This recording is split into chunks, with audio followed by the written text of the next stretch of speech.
सर्व दत्त परिवारास साष्टांग प्रणिपात. दत्त माझा मी दत्ताचा. रचना श्री गुरुदत्त चरणी अर्पण.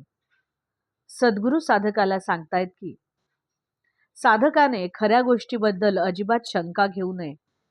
जर एखाद्या खोट्या गोष्टीची शंका आलीच तर ठीक आहे, पण आपल्या सर्वांना देवाची, मोक्षाची, सत्याची याच शंका आपल्याला येत असतात.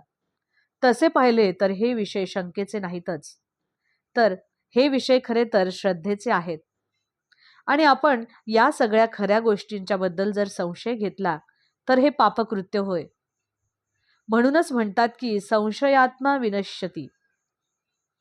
तर खोट्या वस्तूला जर आपण खरे म्हटले आणि त्याबद्दल जर आपल्याला काही शंका आली तर ह्या गोष्टीमध्ये काहीतरी तथ्य आहे. पण विनाकारण आपण सत्याबद्दल आणि देवाबद्दल शंका न घेता यांच्याबद्दल श्रद्धा ठेवून आपण निशंक झाले पाहिजे. अवधूत चिंतन श्री गुरुदेव दत्त. दिगंबरा दिगंबरा श्रीपादवल्लभ दिगंबरा.